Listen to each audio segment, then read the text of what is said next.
Dinimiz İslam hayatın her alanına dair çözümler üretmiş, müdahil olmuştur. Bu bir hakikattir. Haliyle bu sahalardan bir tanesi de ticaret sahasıdır Müslümanlar için. Allahu Teala pek çok ayet-i kerimeyle ve Peygamber Efendimiz sallallahu aleyhi ve sellem de hakeza pek çok hadis-i şerifle bu hususa işaret etmiştir. Allahu Teala bir ayet-i kerimesinde şöyle buyuruyor: Estaizu billah ve la ta'kulu emvalakum beynekum bil batili, batıl yollarla, haram yollarla kendi aranızda birbirinizin malını yemeyiniz diye buyuruyor.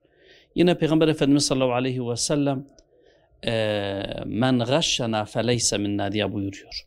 Bizi aldatan bizden değildir. Haliyle her birimiz fert olarak, Müslümanlar olarak, bayan olsun erkek olsun, hayatımız ticaretle geçiyor. Yani ya bir şeyler alıyoruz, bir şeyler satıyoruz. Bir şekilde bu konuyla ilgimiz vardır. Dolayısıyla hepimizin dikkat etmesi gereken hususlardan bir tanesi de helal harama dikkat etmektir.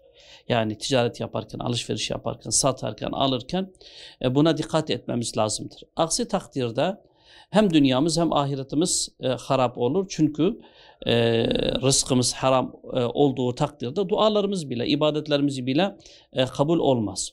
O yüzden buna Müslümanlar olarak önem vermemiz lazım, dikkat etmemiz lazımdır. Bakın neye dikkat etmemiz gerekir eğer bunu söyleyecek olursak, her şeyden önce bizim şunu bilmemiz lazım ki, yani haram yollara düşmemek için rızkı veren Allah'tır. Yani Allahu Teala ayet-i kerimede ve ma min dabbetin fil ardı illa alallahi rizquha. Yani yeryüzüne debelenen canlı hiçbir varlık yoktur ki onun rızkı Allah üzerine olmasın.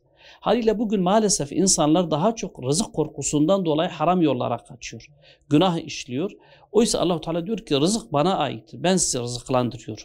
Dolayısıyla buna inanan bir Müslüman ticaretini yaparken, alışverişini yaparken bu endişeyle haram yollara düşmez. Diğer bir husus, ticaretimizde iyi niyetli olmamız lazımdır. Peygamber Efendimiz innemel a'malu bin niyat diye buyuruyor. Ameller niyetlere göredir. Eğer biz ticaret yaparken iyi bir niyetle ticaret sahasına girersek, kendi çocuklarıma, aileme rızkını helal yollardan kazanmak, kimseye yük olmamak adına ticaret yapıyor ki Peygamber Efendimiz rızkın 9'unun ticareti olduğunu beyan ediyor. Böyle iyi bir niyetle, halis bir niyetle insan ticaret sahasına girerse, o zaman bu iyi niyet üzerine inşa edilen ticari ilişkilerimiz de ona göre düzgün olur. Yine kendisi için istediğini bir Müslüman tüccar başkası için de istemeli. Çünkü Peygamber Efendimiz öyle buyuruyor. Kendiniz için istediğinizi Müslüman kardeşiniz için de istemedikçe gerçek manada mümin olamazsınız. O zaman böyle düşünürsek haram yollara, kardeşlerimizi kandırmaya tevessül etmeyiz. Yine bir Müslüman ticaretini yaparken hoşgörülü olmalıdır. Yani sadece kendisini düşünmemeli, karşıdaki insanı da düşünmeli, empati yapabilmeli. Ona göre ticaretini yaparsa inşallah haram yollara düşme ihtiyacını etmez. Allahu Teala Peygamber Efendimiz bir hadis-i şerifinde Allah alırken ve satarken kolaylık gösterene merhamet eder diyor. Yine Peygamber Efendimiz başka bir hadis-i şerifinde merhamet etmeyene merhamet edilmez diye buyuruyor. Dolayısıyla ticaretimizi yaparken merhametli olmamız lazım, hoşgörülü olmamız lazım. Sadece kendi menfaatimizi düşünüp karşıdaki insanı aldatmamamız lazım. Dürüst ve güvenilir olması gerekir bir Müslüman. Sadece ticaretinde değil, bütün münasebetlerinde dürüst olmalı. Güvenilir olmalıdır. Çünkü Peygamber Efendimizin en önemli vasfı emin olmasıdır. Dolayısıyla dinimiz emniyet dinidir, güven dinidir. Haliyle bir Müslüman sözünde, işinde, ticaretinde elbette ki güvenilir olması lazımdır. Ki birisiyle alışveriş yaptığı zaman onu kandırmasın. Peygamber Efendimiz men gashşena feleyse minna diye buyuruyor. Bizi aldatan bizden değildir. Yani bu manada dikkat etmemiz gerekir. Hakeza bir ticaret yapan bir Müslümanın güzel ahlaklı olması lazımdır.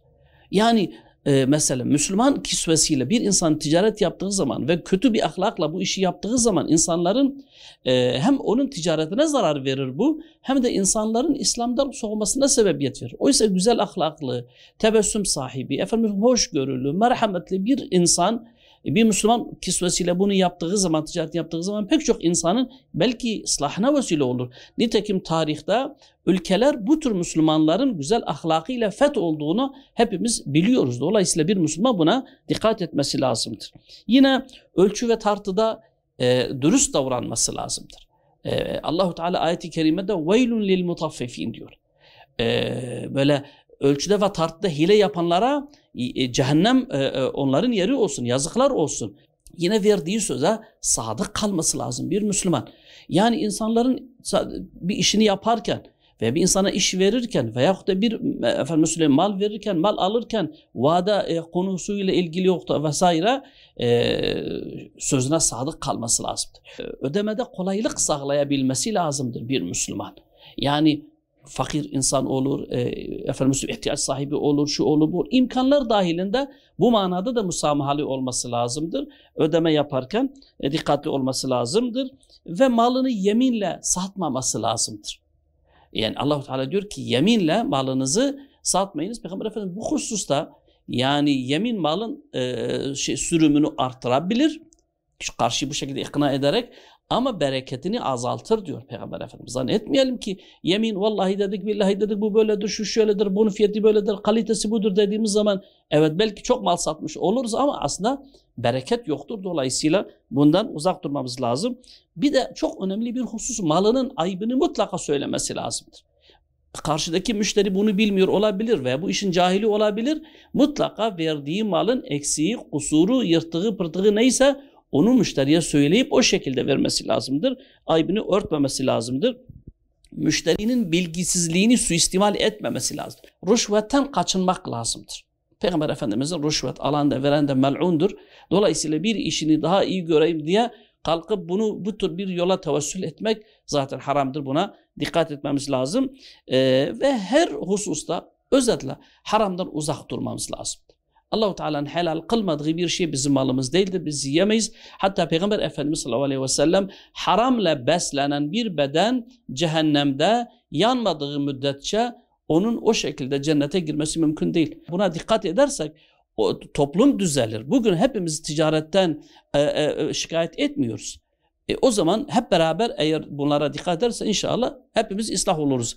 O yüzden bu konuyla ilgilenen bütün kurumların da buna dikkat etmesi. Yani patronun işçisini bu ahlakla ahlaklandırması lazım. Hatta fabrikaların, işçi çalıştıran marketlerin, iş yerlerinin bu hususlarla ilgili olarak kurumuna alimleri çağırması lazım. Bu çocukları, bu gençleri bilinçlendirmesi lazım. Tabii hem kendisi buna dikkat edecek hem o tür insanları da bilgi sahibi edecek ki toplum huzur içerisinde olacak. Aksi takdirde hep birbirimize kandırarak ne kadar varız. Allah-u Teala sonumuzu hayır etsin. Hayırlı bir ticaretle helal bir rızık elde etmeyi hepimize nasip etsin inşallah.